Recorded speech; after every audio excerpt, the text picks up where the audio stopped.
That's the temperatures at the moment. Nice breeze.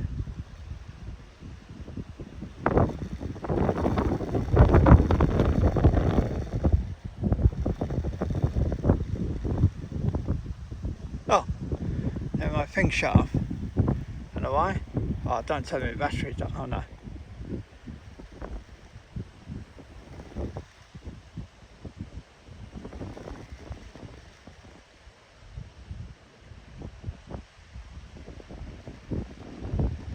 Right. I hope you can hear me because there's a right of breeze picking up here. Good news. Paul Conway has been found safe. He's found Loch Morar. If I'm right, that's towards Oban Buffy way. I'm going to have to check on the map. I just met a trucker. He came down. We introduced ourselves. I says, yeah, I'm searching for that guy. And he says, he's been found. He says, when did you find out? He says, someone this lunchtime told them they'd been found. So the helicopter that was searching for him this morning didn't know. So it must have been around lunchtime. It was released to the press and everyone. So the search we did this afternoon was a waste of time, but it ended with good news. The bloke was found safe. You know what I mean? That's all that matters. I'm going to have to start closing this tent up. It gets much stronger with the wind. That's a good idea, as a matter of fact. That's the next thing I'm going to do, because it's getting a bit gusty behind. Sorry, that's better. The wind was blowing through like crazy, which I'm not going to complain about. I'm going to do some dinner about half an hour. So great news about Paul being found. Yeah, Loch Morar is behind. I'm trying to describe it. You know, when we were at the Buffy, if you continued that way, I'm sorry, I don't know north and south here. Well, there's Loch Morar. Then you come to the Buffy on a longer track as you're sort of hiking up. Then if you continue through, it's like a wild area. It takes you to, it's where the police were yesterday, believe it or not. There's a Buffy called Oban Buffy, and that's on the loch. I've been there 2.5 years ago. We got caught in monsoon conditions where everything was flooded after a big storm. There's a lovely loch there, and that's called Loch Morar. So he did get lost, didn't he? Or he was taking some scenic route. So he would have gone by Glenpeen Buffy, but I checked the Buffy book and he hadn't signed in there. So, and there was a lot of people around in the Glenpeen, but again, if people don't know, you know, that someone's missing because they've been out, you know what I mean? So, yeah, he should have been going that way. He went that way, if you get what I mean. Oh, sorry, you ain't seeing. He should have been going that way, but he went that way behind us. So yeah, he either decided to change the route or he did get lost. But it's found safe. I don't know if there was any injuries involved or any conditions, you know what I mean. I'll let you know and update you on here. But now we've got no searching today. And we still got, what? It's Wednesday, Thursday, Friday, Saturday. We've got another 4 days to waste. But it's going to be good on Stella because she can have a good rest. Probably tomorrow we'll go back to the Buffy and just relax, and I don't know, just decide what we're going to do. I don't want to do anything. I've done all the trekking around here and I don't want to push Stella out. Could load up and go back to Loch Morar, but by the time we do that, it's Thursday. I guess it's Friday, Saturday. Don't give many days, does it?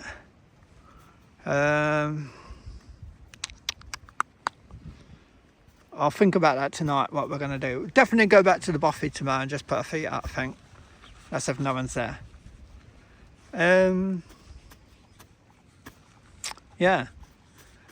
But anyway, I'm more than happy that it's been found safe. Normally these end with, you know, something bad. So, and especially after so many days. The guy that came up managed to get some reception. He's with EE, but he says where he is, it's bad reception. But here he gets good well, he got 1 bar.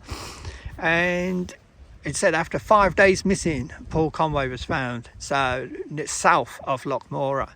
So he went far from where I was in the Buffy, and he went far from where the police, and the helicopters come up there twice as well looking for him, really low, and it came and hovered over here.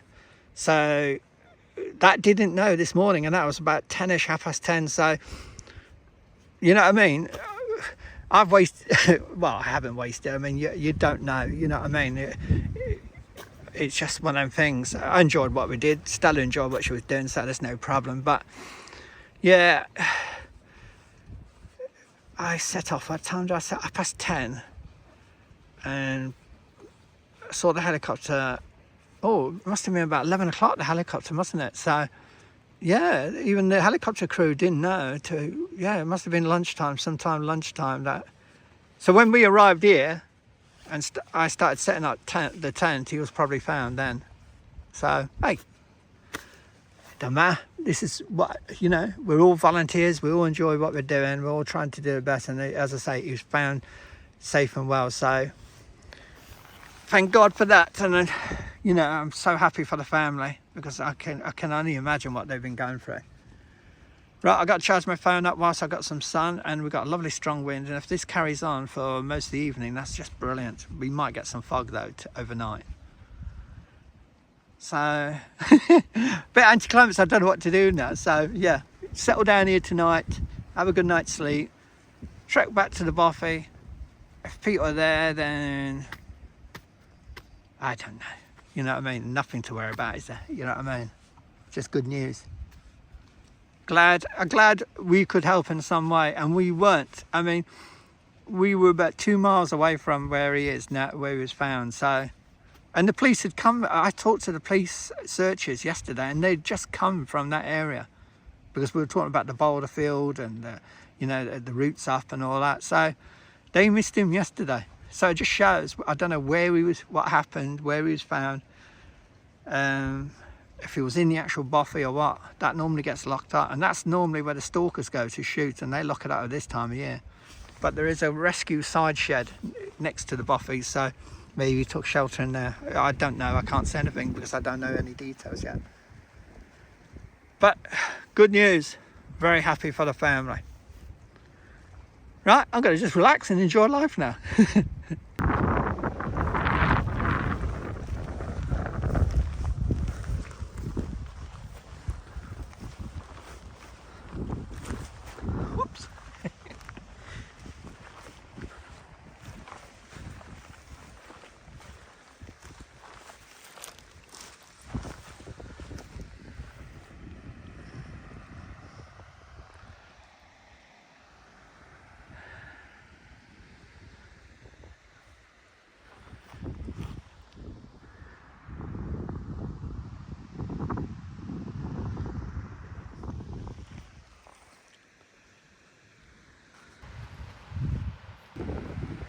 I'm just trying to figure out how he must have gone wrong, or he might have chose to do it. But he came down the pass up behind that first ridge line, came down, and what he should have done is cross the river and I can hear aircraft, sorry, I'm so prone to listen to helicopters now. He should have come down the track on the left there, on the left hand side of the river. You can see it, muddy track that comes all the way down the straight round. Trying to find where it comes down. But anyway, you get the point. It comes through here. It comes up. Sorry, I zoomed in. It comes up here and by us. There's the rest of it. It's the stalker's track. There it is. Very muddy all the way up. So what he must have done, or chosen to do, stay on that side of the river and then follow the bank along. All the way up,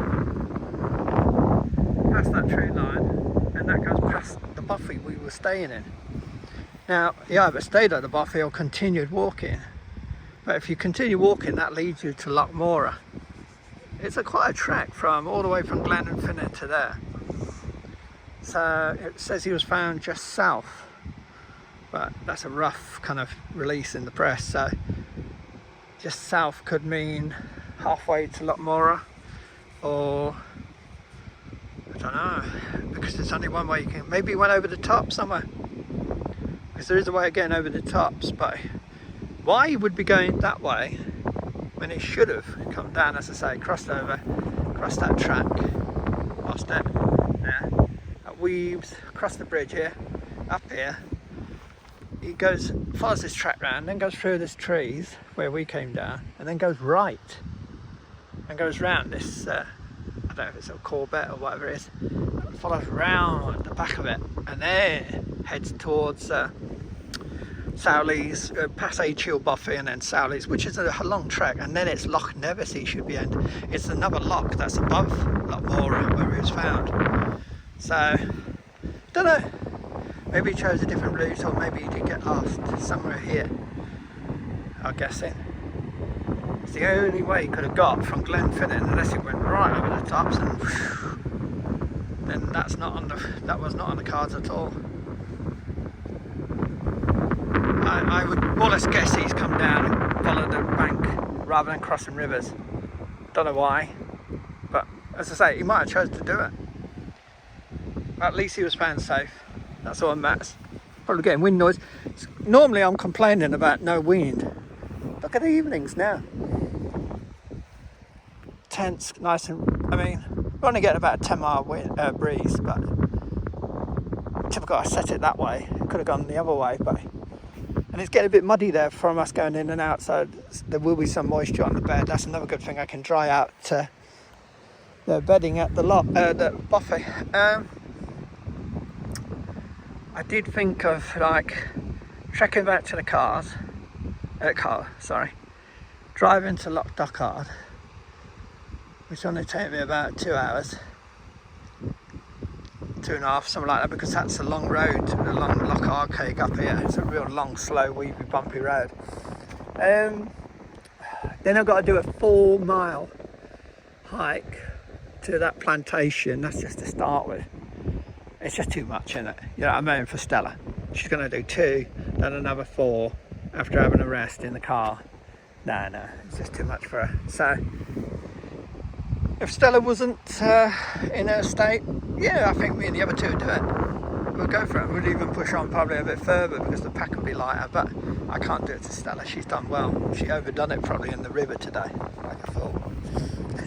She's supposed to stay at the tent. She wouldn't stay at the tent. She wanted to join in, and that's good on her.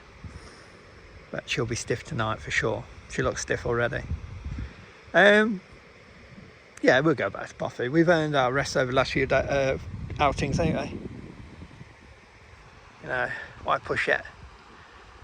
We can go back to the normal Loch Dochard and see what we can do there. I want to go down towards Glen Kinglass, but it's all going to be dependent on weather. This is a lovely spell of weather now, but I don't think we're going to have much more of this.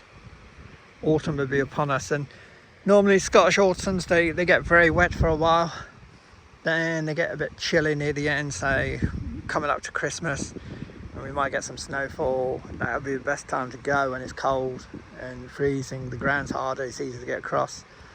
But then I've got to worry about temperatures for Stella. But again, I can use the hot tent, so as long as I can get a barrow along that track when it's all frozen out, then it's not a problem.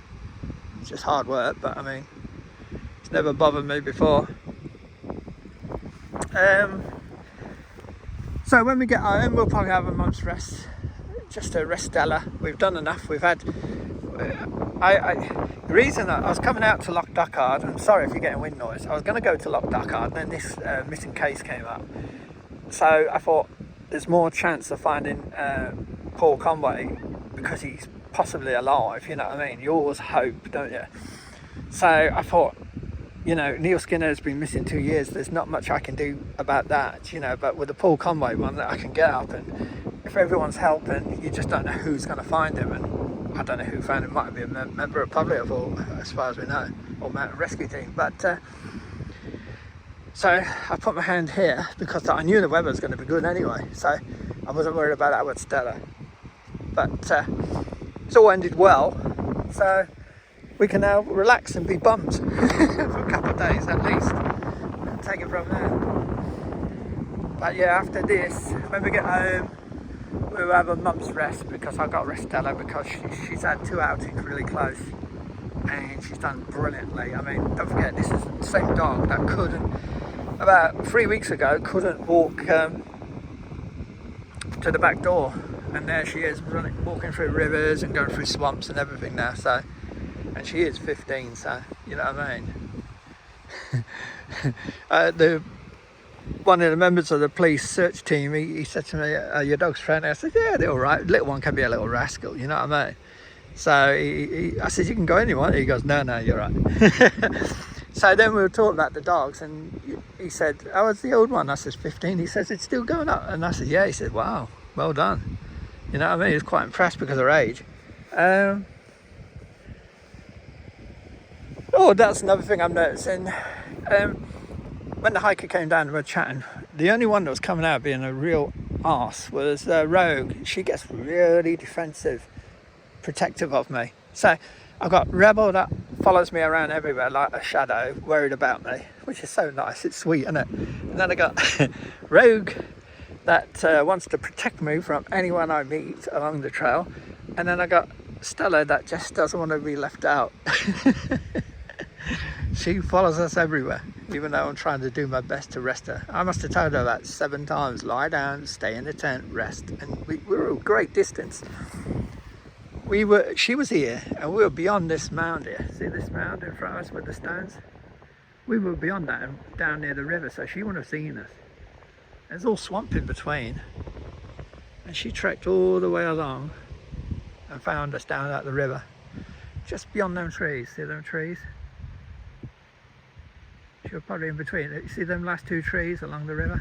We were in that gap between them last 2 trees and the rest, with that tree stump sticking up at a funny angle. And she found us down there from here. Oh, little so-and-so. So, it feels really good to have a good outcome. I'm so used to having negative outcomes, you know. As I say, I got back and then I found out about Ross King on about 3 or 4 days.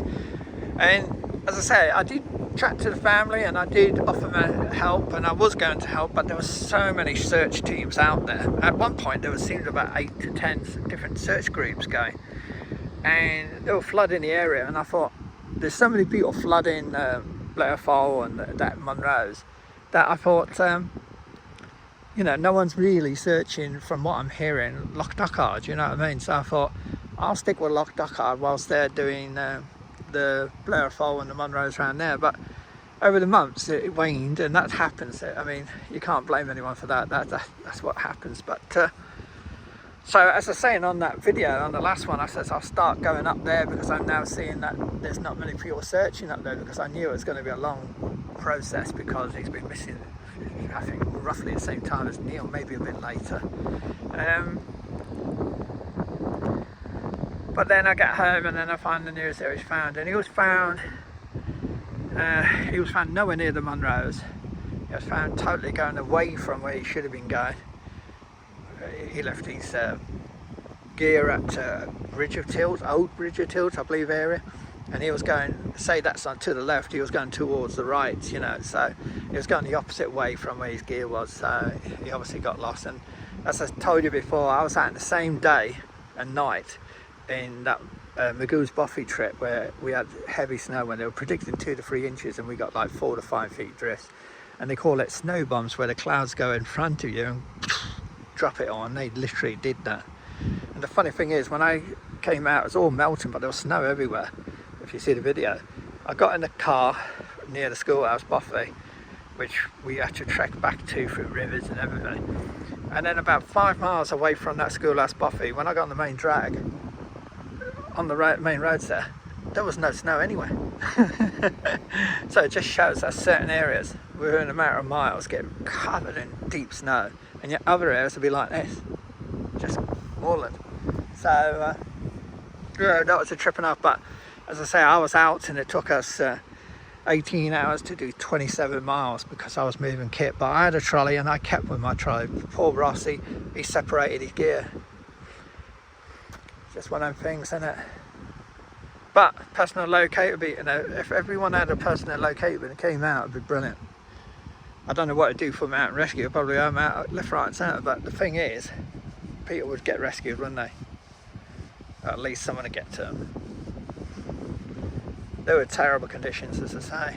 They're the most horrendous conditions. I've been out for a long time. As I say, I was taking wind measurements, it was -9. I was guessing, estimated -12, because I took measurements at 4 o'clock in the afternoon and it was getting dark. That's when the sun was setting, and it was -9.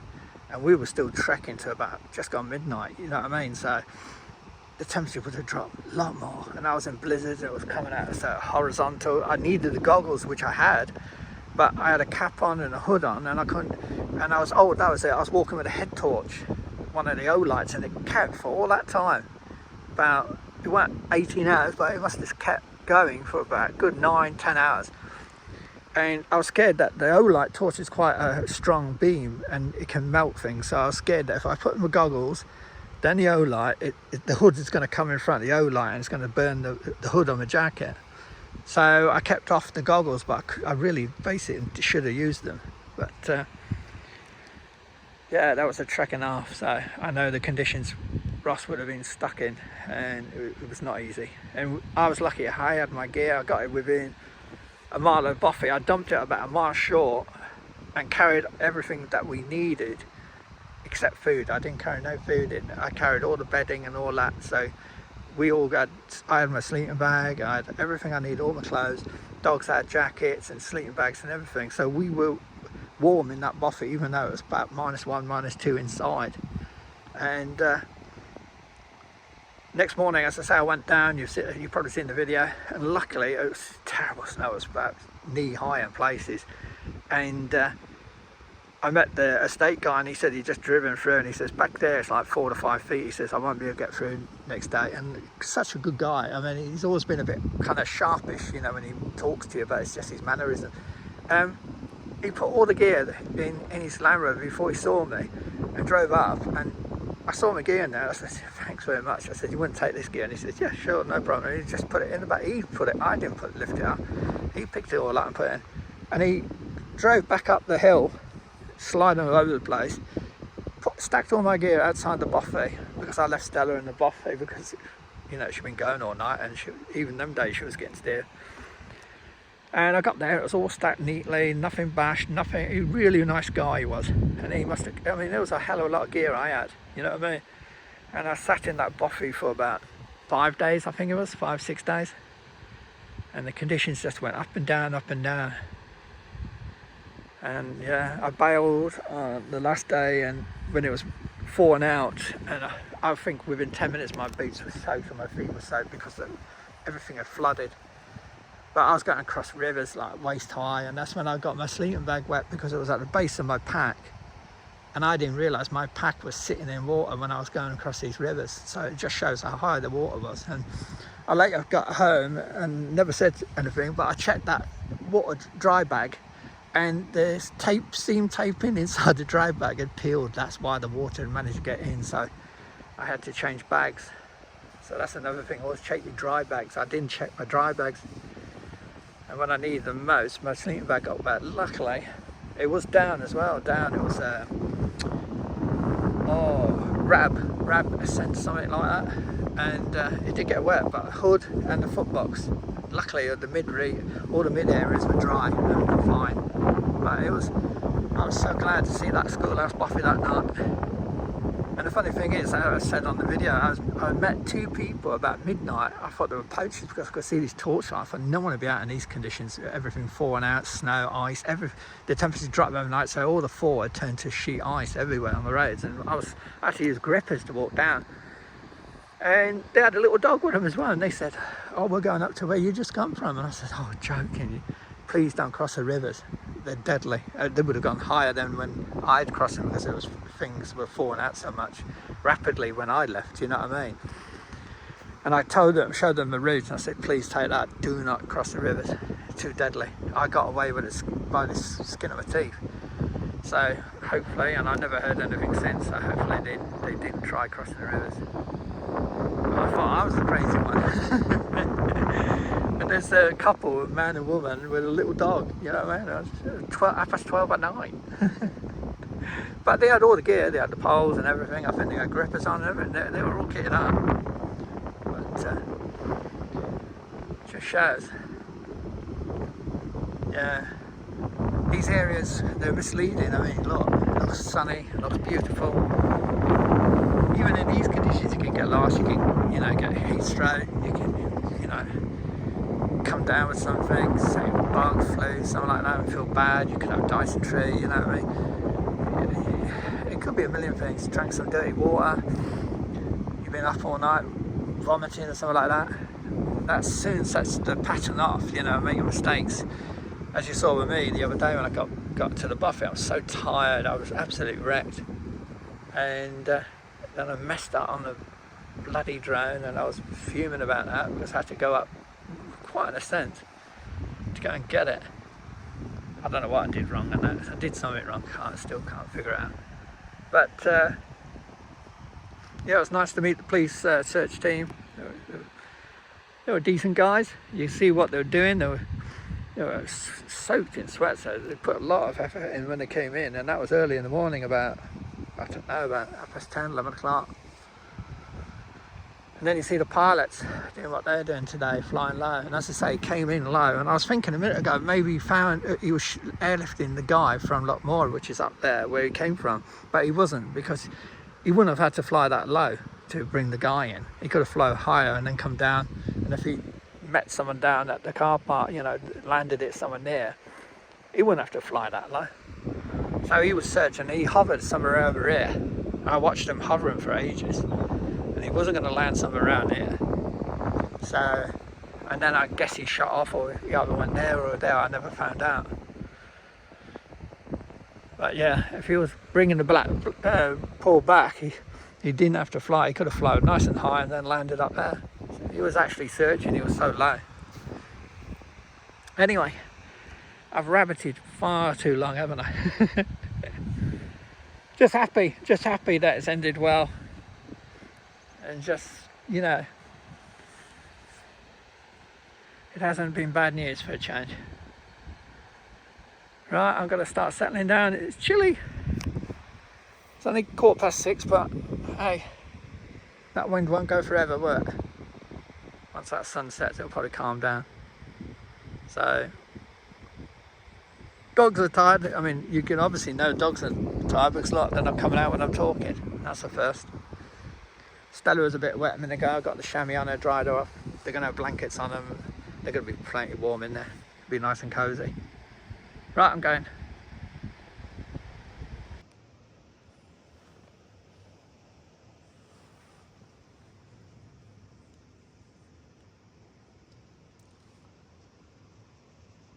Sleepy dogs. I'm listening to owls hooting. Water rushing. Stella leaning against me.